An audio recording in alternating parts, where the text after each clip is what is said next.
You just mentioned about the importance of asset allocations, and you were pretty passionate about the whole thing. Yes. As a result of the recent market meltdown, some investors are questioning whether asset allocation still works. What are your thoughts on that? I believe it does work. I'm in firm agreement. You are? Absolutely. Can you a little bit shed some light on this? Yeah, I'd be happy to. Asset allocation is a foundation of investments. It goes back to, well before this Key study, but there was a Key study in the mid-'80s by somebody known as Brinson who said 91% of your portfolio return volatility is based on asset allocation. What is asset allocation? As you know, it's really the decision, the big decision, how much am I going to put in stocks, bonds, cash, real estate, commodities, those decisions. It's not whether you buy Coke or Pepsi or whether you invest in Brazil or Germany. They're marginal in the grand scheme of your total return. So as a result, it's those big decisions. Now, I would also caution and say that in severe or extreme market conditions, the market becomes, assets travel in a correlated fashion. And those are rare situations. They just happened again in September, October. Everything seemed to move up or down. In a proper asset allocation, you want your assets moving a little differently, so you've got a smoother ride with comparable or higher returns. I will say this final point as far as asset allocation. Don't think that asset allocation is a risk eliminator. It's not. It'll help you manage through those 99% of the times that are normal to help manage your risk. Do you have any feel for how long it might be before the investors are back to even? It's going to take a long time. Somehow I knew you'd ask that. Well, because I've been victim of that. Yeah, I wish I knew. You know, I've been thinking about that myself because I'm in the same boat as every other investor. And what I've done, and I'd like to share this with you, is to look maybe at a little historical evidence of situations like this, and maybe that'll shed some light. So let me see if I can recall this accurately, but I've looked at studies whereby it's looked at bear markets since World War II.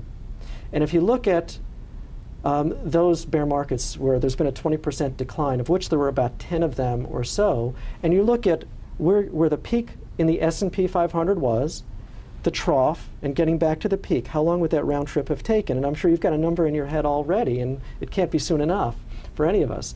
But believe it or not, the average was about 2 years. 2 years, which is what most economists are talking about. About 2 years. 2 years from when?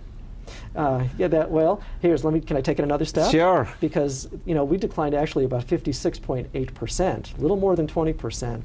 So if you look at just the two situations since World War II, you know, it took 5 years on average to return. Those two situations that were declines of 40% or more took 5 years to go from peak, trough, back to peak. And I can share the depression with you if you'd like to hear that for 10 seconds. But those are the historical facts. Those are the historical facts. Mike, many of our listeners depend on income from their portfolios. And even they have lost some money on the bonds. For investors in the market, you probably know that. Yes. Do you believe the bonds are still a good place to invest? I think the way to answer that, Frank, is going back to asset allocation. Let that drive whether you should be in fixed income or not. Okay? If indeed bonds, fixed income play a role in your portfolio, I think there are two ways to answer that. People buy bonds for either income or safety primarily. So let's talk about safety very briefly. I would recommend that if you do invest in a bond portfolio or portion of your bigger portfolio in bonds, diversify. And you can diversify by maturity, you can diversify by issuer, you can diversify by asset class, whether it's treasuries, agencies, corporates, all the way to foreign fixed income, developed and emerging market fixed income. Even you're saying, I get calls from California people right now, should I diversify in California? The answer is absolutely if you have California munis. So diversify is number one for safety purposes. We've all learned that lesson. And in terms of yield, the yields aren't super attractive right now, but don't reach for yield is my other caution. I've seen a lot of damage done. I want to shift my gear to the outside United States. We live in a global economy right now. Yes. What trends are you seeing abroad? You know, Frank, I think we've seen the coming attractions already. Right. The coming attractions, as I would call it, are you know, some of those macro trends that were occurring prior to the debacle in the economic and financial markets. And I would note in particular the emerging markets. especially China, India, as you mentioned, Russia, Brazil. Right. Those trends in terms of the consumption and demand for natural resources and the role that they're going to play in the future is phenomenal. It's like a tsunami coming in. You can't get out of the way. It's going to happen, okay? So if you can tolerate the risk, then you ought to consider allocating some of your assets to that portfolio. If I could take another few seconds, I just read a tremendous report, again, very recently, looking at China and India. India, since this is Salam India, is doing a great job recovering from this crisis right now. In fact, the latest forecast that I've seen for 2010 is for their GDP to increase by 8.3%. Which is a lesson from the last year, but it's still pretty significant. It's compared to the worldwide for 2010, they're doing a great job. They're managing it very well. They're doing a great job. I think they're taking a lot of lessons from other countries already. They're pushing the right buttons, stimulating using the right channels to stimulate the economy. They're doing a good job, as is China.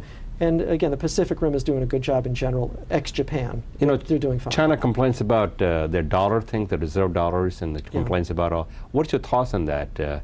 Are they just a complainer that there should not be the currency? No, they've got legitimate, and I'm sure they want a big role in the G8 in the future too. That's exactly right. But I think I don't think this is going to change anytime soon. I do not think so. Well, thank you very much for coming. I really appreciate your time, and I enjoy talking with you. That is our show. Until next time, this is Frank Islam of FY Investment Group wishing you a great week.